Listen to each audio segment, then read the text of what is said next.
Welcome to Mythos AI, your source for Cliff's Notes on complex subjects. Join Anna and Phil for yet another engaging conversation. Welcome to our deep dive into the collapse of the Soviet Union. Yeah. As you know, it was a major event that completely changed global geopolitics. Right.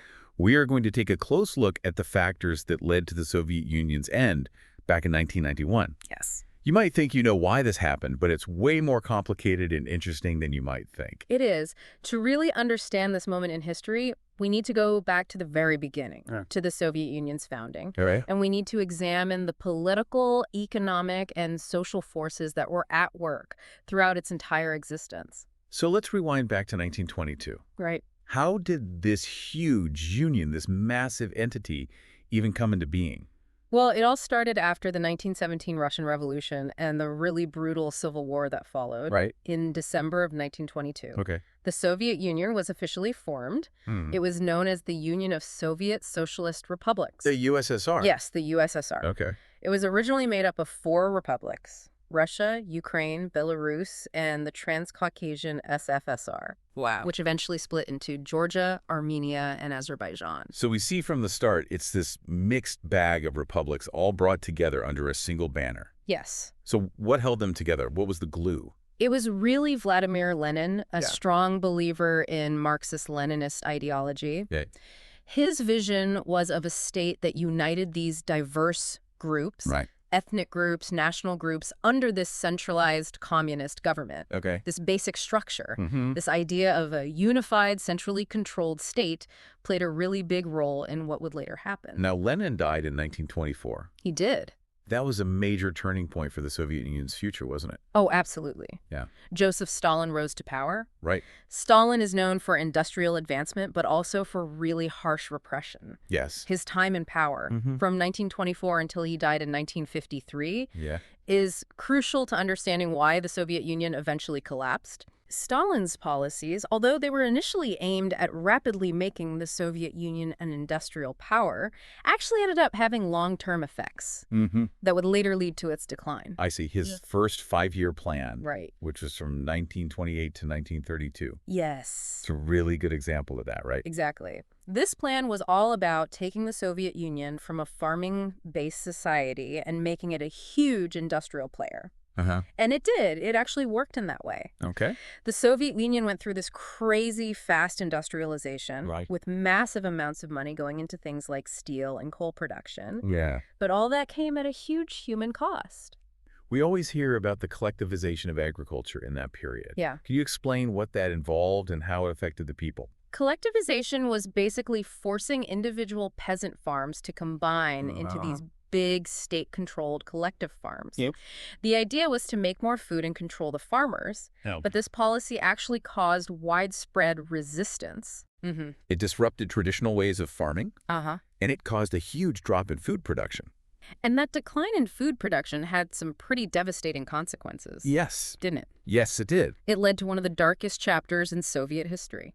It did. Right. Collectivization, Yeah. combined with other things like grain confiscations and really bad management, led to these horrible famines. Right. The most famous being the Holodomor in Ukraine. That was Mhm. between 1932 and 1933. Right. Millions of people died Mm-hmm. in this man-made famine. Right. You can't overstate the human cost of Stalin's policies. So from the very beginning, we see this inherent tension within the Soviet system. Yeah, This yeah. drive for fast industrialization and control at the expense of people's well-being. Yes, that's a really important point to Yeah. understand. Yeah. This tension, Uh-huh. this willingness to sacrifice individuals Mm. for what the state saw as progress Yeah. would continue to show up in different forms. Throughout the Soviet Union's history, Mhm. ultimately contributing to its collapse. We can't talk about the Soviet Union without talking about World War II Right. and the huge impact it had on the country. Yes, definitely. Even though it suffered huge losses during the war, Yes. with like 27 million Soviet people dying. It's estimated. Yeah, that's estimated. 27 million Soviet citizens died during the war. Right. But the Soviet Union came out of it as a global superpower, Uh-huh. a rival to the United States. Right. And that's what started the Cold War, Mm. a period of conflict between ideologies, Right. an arms race, and a global fight for influence, all of which would massively shape the Soviet Union's future. How did this rivalry with the United States, this ideological fight between communism and capitalism, Right. how did that influence Soviet policy, both within its own borders and internationally? The Cold War massively influenced Soviet foreign and domestic policies. Okay. The Soviet Union saw the U.S. as a threat, Right. an existential threat. So they expanded their influence across Eastern Europe, setting up communist governments in places like Poland, East Germany, and Czechoslovakia. Mm-hmm. These satellite states were tied to the Soviet Union Okay. through the Warsaw Pact, Right. a military alliance that was formed in 1955 Okay. to counter NATO. Hmm. Essentially, they created a buffer zone between the Soviet Union and Western Europe. So this expansion, Yeah. while it seemed to make the Soviet Union stronger, it also had unintended consequences, didn't it? Yes, it did. Trying to keep control over such a huge group of nations really stretched Soviet resources, Okay. and it made the internal tensions that already existed even worse. Right. It also made the arms race with the U.S. even more intense, Okay. which meant they had to take vital resources away from important things like healthcare, education, and making consumer goods. Right. This economic strain, along with the inherent weaknesses of the Soviet economic model, played a key role in its eventual collapse. Let's look closer at those economic factors. Right. We often hear about the era of stagnation. Yes. What were the hallmarks of that period, and how did it contribute to the Soviet Union's decline? The era of stagnation is mostly associated with Leonid Brezhnev's leadership How? from 1964 to 1982. Mm. It was marked by declining economic growth, Okay. shortages of consumer goods, and a black market that was booming. Yeah. Centralized planning, Right. the very basis of the Soviet economic system, Okay. really struggled to adapt to the changing world. Mm. Productivity fell, innovation stalled, Right. and the Soviet economy fell even further behind Western economies. This raises an interesting question. Yeah. Were these economic problems solely because of outside factors, Okay. like the Cold War and the arms race, Uh-huh. or were there weaknesses within the Soviet economic model itself? While external pressures definitely played a part, Okay. the Soviet command economy, Yeah. with its central control, No. lack of market forces, Okay. and few incentives for individuals, had some serious built-in problems I see. that made it hard to compete globally. Okay. This system, while good at first for fast industrialization, Mm. turned out to be too stiff and inflexible to deal with the complexities of a modern economy. So even without the Cold War, the Soviet economic model would have been facing some serious challenges. Precisely. Cool. The focus on heavy industries and Right. making weapons Okay. led to a constant lack of consumer goods, Right. which lowered the standard of living Okay. and fueled a booming black market. I see. Corruption and inefficient bureaucracy became widespread, Mm-hmm. which further hindered their economic progress. And then we have to talk about the arms race with the U.S. Yes. What impact did that have on the already struggling Soviet economy? The arms race was economically crippling for them. Mm-hmm. It ate up a huge part of their GDP, Right. taking money and resources away from essential things like healthcare, education, and building infrastructure. They were essentially sacrificing the well-being of their people Yeah. to stay in this expensive competition with the U.S. Yes, and to make matters worse, the Soviet Union got involved in Afghanistan in 1979, Mm-hmm. which put even more strain on their economy. Right. That war turned out to be a big mistake. Mm-hmm. It drained their resources, demoralized the military, Yeah. and further eroded public trust in the government. So we see these internal economic problems combining with the pressures of the Cold War Yes. to create a perfect storm for the Soviet Union. Exactly. And these pressures kept on building. Yes. By the early 1980s, the Soviet economy was under immense strain, Yes. a situation that was made more complex Right. by the arrival of a new leader Yes. with big but ultimately destabilizing reform plans. Yeah. Which brings us to Mikhail Gorbachev, Yes. a key figure in the final chapter of the Soviet Union. Definitely. His rise to power in 1985 was a major turning point, wasn't it? Absolutely. Yeah. Gorbachev knew all about the deep-rooted problems that were plaguing the Soviet Union. Right. He represented a new generation of leadership, Okay. and he launched this ambitious reform program Right. aiming to bring new life to the economy and deal with political stagnation. Okay. Ironically, his efforts, though they were well-intentioned, Yeah. they actually ended up speeding up the fall of Soviet power. Right. Gorbachev's reforms perestroika and glasnost Right. are often pointed to as the things that really triggered the Soviet Union's collapse. Okay. Perestroika, which means restructuring, Uh-huh. was about introducing some market mechanisms into that rigid Soviet economy. It seems counterintuitive that bringing market mechanisms into a communist system Right. would make it collapse faster. Right. Can you explain the logic behind that approach? Yeah. And why it ultimately backfired? The thinking was to give the stagnant Soviet economy some of the energy Okay. and efficiency that you see in market-based systems. Right. So allowing limited private ownership, like in the Law on State Enterprises in 1987 and the Law on Cooperatives in 1988, Okay. was supposed to encourage innovation and productivity. Right. But these reforms Mhm. were put into place in a system that just wasn't ready for such huge changes. Yeah. So, The bureaucratic structures, yeah. the deep resistance to change, Right. and the lack of a proper legal framework to support it Mm-hmm. all contributed to the failure of perestroika. Okay. It ended up causing confusion, shortages, Mhm. and inflation just went crazy, Right. which further destabilized the economy and made Yeah. people trust the government even less. So perestroika, instead of fixing the Soviet economy, actually made its problems worse. Yes. And what about Glasnost? Right. On the surface, this policy of openness Yeah. seems like a good step towards more transparency Right. and freedom of expression. Yes. Why did it also contribute to the Soviet Union's fall? Glasnost was about making things more transparent and increasing the freedom of information in Soviet society. Uh-huh. Censorship was relaxed, Right. which allowed open discussions of political and social issues, Mhm. things that were taboo before. Okay. This new openness, Wow. although liberating at first, had Right. some unintended consequences. Okay. It led to a lot of public criticism of the government, Yeah, I see. exposing the deep corruption, Right. inefficiencies, and human rights abuses that had been hitting for so long. So by encouraging open discussion, Right. Glasnost unintentionally chipped away at the very foundation of Soviet control, Yes, which was the unquestioned authority of the Communist Party. exactly. Yeah. Glasnost empowered people Yeah. to talk about their problems Mhm. and express frustrations they had held in for a long time. Okay. It led to more public demonstrations, strikes, and demands for more political freedoms, Right. which the Soviet system just wasn't equipped to handle Yeah. because it was used to control and obedience. This loss of control had a ripple effect, Uh-huh. especially in regions that had long desired autonomy. You're talking about the rise of regional nationalism, Yes, which became really powerful it did. in the Soviet Union's final years. As the Communist Party's control weakened, Right. nationalist movements gained momentum, Okay. especially in the Baltic states, Mhm. Ukraine, and the Caucasus. Okay. Glasnost allowed suppressed histories and cultural identities Right. to come back to the surface, Okay. fueling demands for independence Mhm.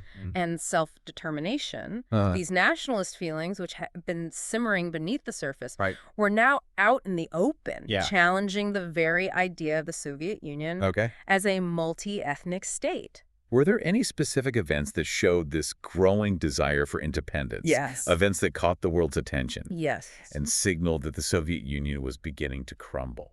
The Baltic Way in 1989 was a Yeah. powerful example of this growing national consciousness. Okay. Millions of people joined hands, Wow. forming a human chain Mm-hmm. across Estonia, Latvia, and Lithuania. Yeah. It stretched for over 600 kilometers. That's incredible. This act of solidarity Mhm. symbolized their desire for freedom Right. from Soviet rule. Okay. It was a direct challenge to Moscow's authority, Mm-hmm. a striking visual image Yeah. of the forces pulling the Soviet Union apart. So Gorbachev, in trying to reform the system, Yes, unintentionally set off a chain of events he did. that further weakened the Soviet state. His reforms, maybe they were necessary, Mm-hmm. but they didn't anticipate the potential consequences. Right. They revealed these deep cracks Yeah. in the foundation of the Soviet Union, cracks that had been hidden for decades Right. by fear and repression. It wasn't just political and economic factors that led to the Soviet Union's unraveling, though. That's right. Social and cultural transformations played a big part as well. They did. So let's look at those social and cultural dynamics. Okay. How did the changes caused by Glasnost and Perestroika affect the fabric of Soviet society? Remember, the Soviet Union was a vast multi-ethnic empire. Right. It had over 100 nationalities. Wow. Underneath this forced unity Mm-hmm. imposed by central authority, Right. there were deep ethnic tensions, economic disparities, Mhm. and resentment towards the suppression of their cultures. Mm-hmm.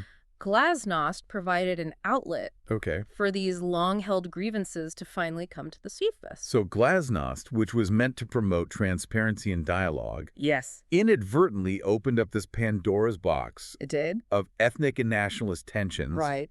that further strained the already fragile fabric of the Soviet Union. Precisely. Yeah. Openness allowed people to express narratives that had been silenced Yeah. and brought back suppressed cultural identities and languages, Yeah. ethnic clashes, like the conflict in Nagorno-Karabakh Okay. between Armenians and Azerbaijanis, showed just how deep and complex these tensions were. They had been simmering for decades. These ethnic tensions were made even worse Yeah. by a broader decline in commitment to the communist ideology itself, weren't they? By the 1980s, the Communist Party's promises of equality and prosperity just didn't ring true for a lot of people. Right. Especially when they saw the economic hardship, Yeah. the widespread corruption, Yeah. and the blatant privilege enjoyed by the elite. Right, the nomenclatura. Exactly, the nomenclatura. This disillusionment was Yeah. made even stronger by the allure of Western consumer culture, wasn't it? Yes, The West represented this world of material wealth right. and personal freedoms that seemed impossible to achieve within the Soviet system. Absolutely. The contrast between the stagnant Soviet reality Yeah. and the vibrant consumer-driven West, as seen in Western media and smuggled goods, Right. created this longing for something more, Yeah. something the Soviet system couldn't offer. This growing discontent showed itself in various forms of social unrest. Right. Strikes became more frequent, Yes. like the impactful miners' strikes of '89 and '91, Yes. demanding better pay and working conditions. Right. These strikes were a clear sign that the Soviet people weren't going to put up with the status quo anymore. Yes. The hardships imposed by a system that was failing. And to add to their problems, Yeah. environmental disasters, Right. like the Chernobyl nuclear accident in 1986 made people trust the government even less. Chernobyl was a huge disaster, It was. not just for the immediate human and environmental damage, Right. but also for how it affected public perception of the Soviet system in the long run. Exactly. It showed that the government wasn't transparent, Yeah. that they tended to prioritize secrecy and control Uh-huh. over the well-being of their citizens. It was a turning point that really highlighted the deep flaws in the Soviet system, the way the government handled the crisis, the delays in evacuating people, the hiding of information. Right. It all contributed to a feeling of disillusionment and mistrust. So we see this combination of social, cultural, and economic discontent Yeah. destabilizing the Soviet Union from within. Right. But we can't forget about the external pressures Oh. that were also growing. Yes. The international context, especially the Cold War, Right. played a significant role in the Soviet Union's unraveling, didn't it? The Cold War rivalry with the U.S. put immense pressure on the Soviet Union, politically and economically. Right. President Ronald Reagan's tough stance, Yeah. which included increasing military spending, Uh-huh. and the Strategic Defense Initiative, Okay. often called Star Wars, Right. directly challenged the Soviet Union's ability to keep up Mm-hmm. technologically and financially. Okay. It was like a multi-pronged pressure campaign Yeah. that strained their economy even more Okay. and exposed their weaknesses. Were there any attempts at diplomacy during this time? Any efforts to reduce tensions? Yes. And find some common ground? There were some attempts, Okay. like the Intermediate Range Nuclear Forces Treaty in 1987. Uh-huh. That was aimed at reducing nuclear weapons. Right. But even though these efforts eased some of the tension, Okay. they also showed that the Soviet Union was in a weaker position. So even as the superpowers were trying to negotiate Yeah. and reduce the threat of nuclear war, Right. the basic dynamics of the Cold War Yes. continued to pressure the Soviet system. And it wasn't just military and diplomatic pressure. Okay. Western nations gave economic and moral support to dissident movements within the Soviet Union and Eastern Europe, Okay. which further challenged Soviet authority. Mm-hmm. The Helsinki Accords of 1975, Right. which emphasized human rights, Yes. gave activists a framework Okay. to challenge Soviet policies. So these accords, while supposedly about promoting peace and cooperation in Europe, Yeah. also served as a way for Western powers to put pressure on the Soviet Union's human rights record. Exactly. And then there was this pivotal moment Yes. that shook the foundations of the Soviet Empire. The revolutions of 1989 in Eastern Europe. Right. These events showed that the Soviet Union's influence over its satellite states was fading Yeah. as communist regimes fell one after another. Yeah. The fall of the Berlin Wall in November of '89 Yes. was a particularly strong symbol of this change. Absolutely. It caught the world's imagination It did. and signaled the end of an era. Yes. The fall of the Berlin Wall, Right. along with the mostly peaceful revolutions in Poland, Hungary, East Germany, Czechoslovakia, and Bulgaria, Yeah.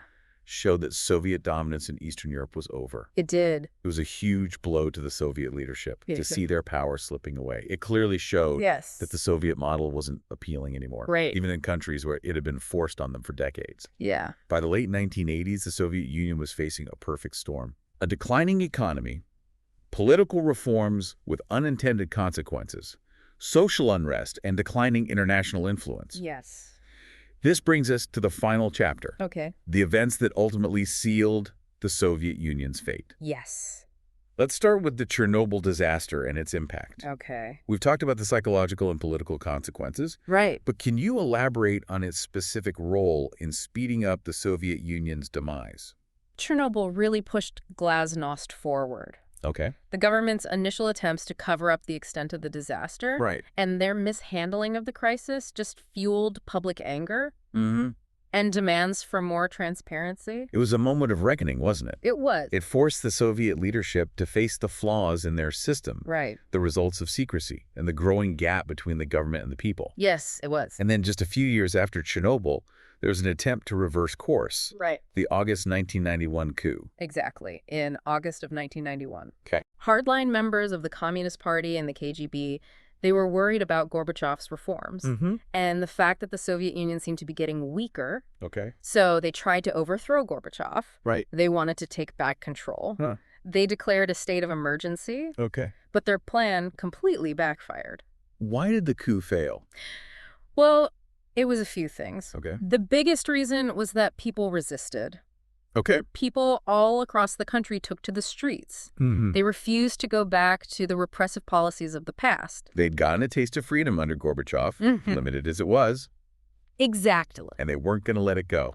Exactly. There's that famous image of Boris Yeltsin Oh, yeah. standing on a tank defying the coup leaders. Yeah. What part did he play in the coup's failure? Boris Yeltsin, who was the president of the Russian Republic at the time, Right. was instrumental in rallying opposition to the coup. Okay. His defiance showed that people were rejecting the hardliners' attempt to grab power. He became a symbol for the forces of democracy and reform. Okay. He energized the public, Right. and that ultimately helped bring the coup down. So the coup, which was meant to make the Soviet Union stronger, Right. actually did the opposite. Yeah. It further damaged the Communist Party's reputation, Right. emboldened those who wanted independence, Right. and showed just how fragile the Soviet system was. That's exactly right. The failed coup was a real turning point. Yeah. It shattered any illusions of unity and control. The Soviet republics, sensing that the center was weak, Yes. started pushing for autonomy even harder. That's right. Those centrifugal forces that had been building for years, Mhm. fueled by economic problems, political reforms, and a resurgence of national identity, now gained unstoppable momentum. Exactly. Let's talk about what happened after the coup, Okay. on the chain of events that led to the formal end of the Soviet Union. Yeah. It's hard to believe that such a huge and powerful empire Right. could just collapse in such a short time. It is, but the aftermath of the coup was a period of really rapid disintegration. Okay. Republics all across the Soviet Union, Mm-hmm. emboldened by the failed coup Mm-hmm. and fueled by nationalist sentiments that had been suppressed for so long. Okay. They started declaring independence one after the other. Wow. It was like a domino effect. Mm-hmm. Each declaration further weakened the central authority. Which republic was the first to break away? Oh, Lithuania had already declared independence in 1990. Wow. A bold move Yeah. that challenged the Soviet Union's power Right. and inspired others to follow. Wow. After the coup, things really sped up. Okay. Ukraine, with its large population and strategic position, Yeah. held a referendum in December of 1991, Okay. and the majority voted overwhelmingly for independence. Wow. Belarus followed, Mm-hmm. and several Central Asian republics declared sovereignty too.